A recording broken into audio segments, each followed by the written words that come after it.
আমরা আগেও বলেছি যে স্প্রেডশিটের সংক্ষিপ্ত হানা জবাব দেওয়ার জন্য যে কাজগুলো তাতে করে অনেকটা বিভ্রান্তি সৃষ্টি হয়েছে, মিসলিড করা। আমরা বিস্তারিত প্রতিবেদন তখন জমা দেবো বলছিলাম, সেদিনই আমরা একটা কনস্টিটিউশনের উপর বিস্তারিত প্রতিবেদন আমরা জমা দিই। এরপরে আমরা বিচার বিভাগ, প্রশাসন এবং নির্বাচন ব্যবস্থা সংস্কারের উপরে বিস্তারিত প্রতিবেদন আমরা জমা দিই। আজকে হার্ড কপি আমরা জমা করেছি, আগে এগুলোর উপরে আমাদের বিস্তারিত আলোচনা চলছে। আমরা সংবিধান সংস্কার দিয়ে শুরু করছি, তারপরে বিষয়টি হবে, এরপরে নির্বাচন ব্যবস্থা হবে। এরপরে আমরা যদি কন্টিনিউ করতে চাই, যদি আমরা আজকে সমস্ত না করে আলোচনা হবে, আমরা বোঝাতে চাচ্ছি আমরা সংস্কার সিরিয়াস।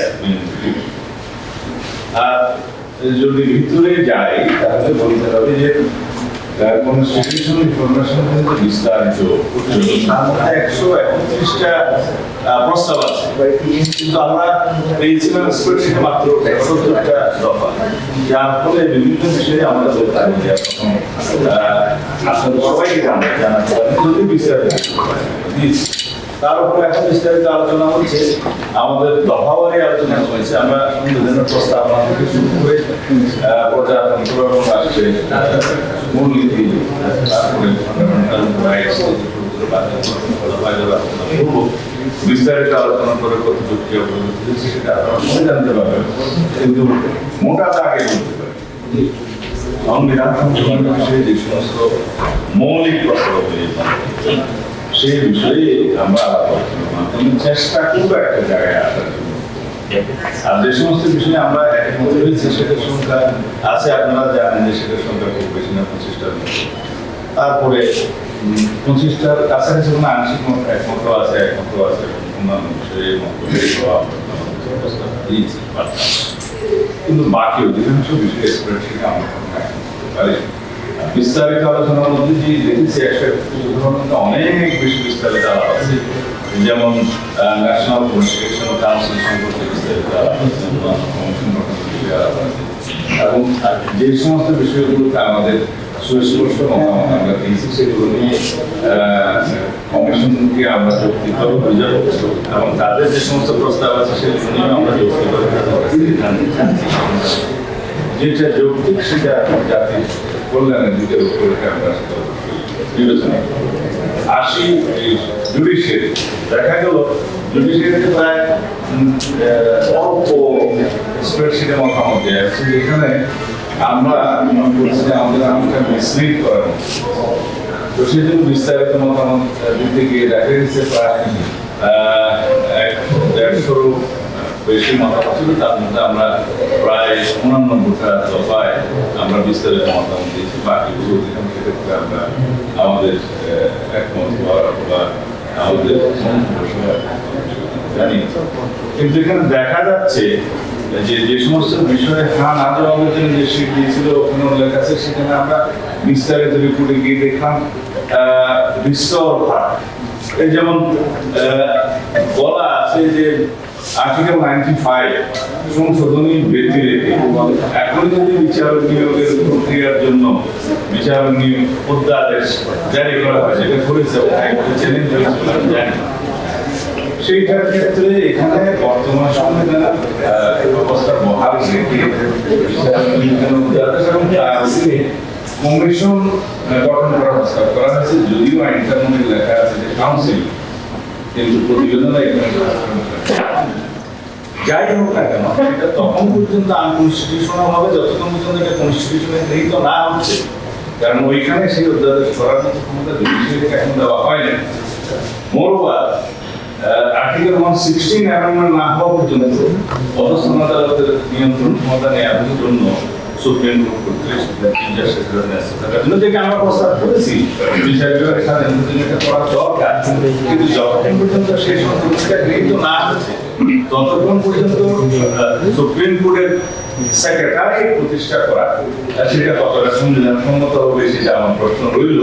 সেটা বিচার বিভাগ কর্তৃক সংবিধান মান্যতা খুব একটা আমার মনে হয় সমীচীন হবে না। এছাড়া আর্টিকেল 147 এখন যতটুকু মনে আছে যে রাষ্ট্রের সাংবিধানিক পদাধিকারীদের ক্ষেত্রে রাষ্ট্রপতি থেকে শুরু করে যতজন সাংবিধানিক পদাধিকারী আছে তাদের বেতন ভাতা অধিকার ইত্যাদির মধ্যে এখানে প্রেসিডেন্ট বিবৃত সেই জায়গায় বিচার ম্যাজিস্ট্রেট সহ বিচার বিভাগের কর্মরত যারা তাদেরটা এখানে নিশ্চিত করার জন্য এই আর্টিকেলের মধ্যেই প্রস্তাব করা হয়েছে নিয়ে আসেন।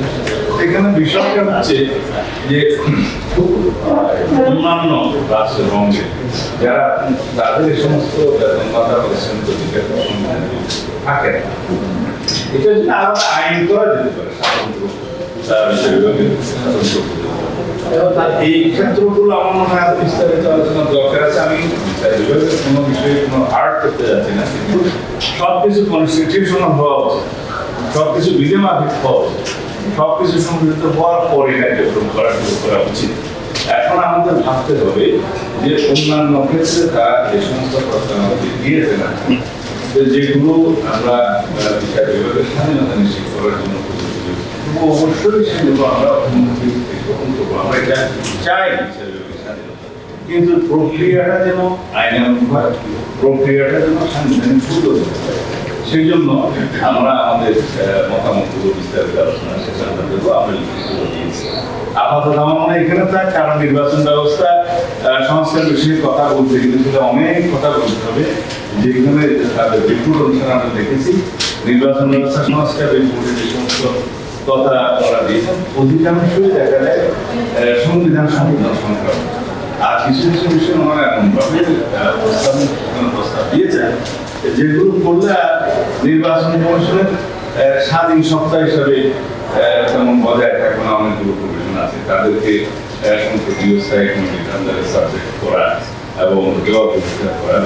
এখানে আর্টিকেল 119 অনুসারে যেখানে তাদের সেই বিষয়টা উন্নীত আছে যে নির্বাচন কমিশনের জন্য সেই পদ্ধতি অ্যাপ্লাই করে, সেগুলো আরো বিস্তারিত আলোচনা করা দরকার। আর আমরা চাই যে এনআইডি প্রকল্প থাকুক নির্বাচন কমিশন। আমরা চাই যে ডিলিমিটেশন যেটা এটা সংশোধন করে নির্বাচন কমিশনের একটা যেটা কনস্টিটিউশনাল ম্যান্ডেট আর্টিকেল 180 অনুসারে সেটা বহাল করা করেনি। চিত্রটা অনেক আলাপ আছে, আমরা বিস্তারিত আলাপ করে পরবর্তীতে আপনাদেরকে যখন সময় জানাবো।